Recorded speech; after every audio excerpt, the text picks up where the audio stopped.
ناقش المجلس الوطني الكردي في سوريا معاناة الشعب الكردي في عفرين وسريكاني وغريسبي، كما طالب مرة أخرى بإنهاء الانتهاكات من قبل بعض الفصائل السورية المسلحة، وثمن عودة عدد من العائلات النازحة إلى ديارهم ودعا إلى تسهيل هذه العودة.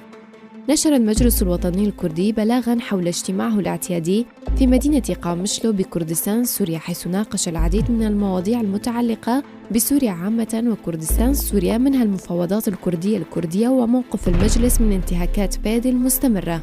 حول المفاوضات الكردية التي توقفت بسبب انتهاكات الحزب الاتحاد الديمقراطي، جاء في بلاغ المجلس الوطني الكردي بأنه لطالما أكد المجلس على أهمية وحدة الموقف الكردي في هذه المرحلة الهامة وضرورة العمل على بنائه من خلال إنجاح المفاوضات التي جرت على أرضية اتفاقية دهوك.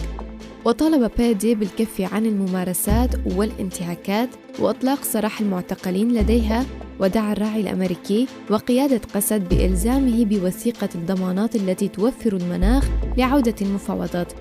حول تهديدات قسد لإقليم كردستان، جدد المجلس شجبه لتصريحات البعض من قيادات بيادي وكذلك من قيادات قسد ضد إقليم كردستان، ودعا إلى احترام سيادة الإقليم وقوانينه وأمن مواطنيه.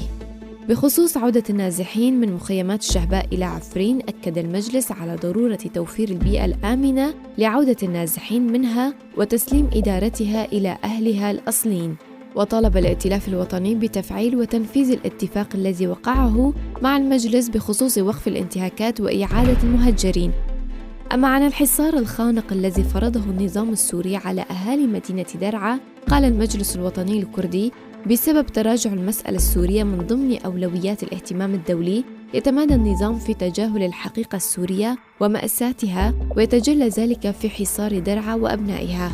كما أكد المجلس على ضرورة تعزيز العلاقات مع مختلف أطر المعارضة وقواها الديمقراطية في بناء رؤية مشتركة حول مستقبل سوريا، وضمان الحقوق القومية للشعب الكردي والمكونات القومية الأخرى دستورياً.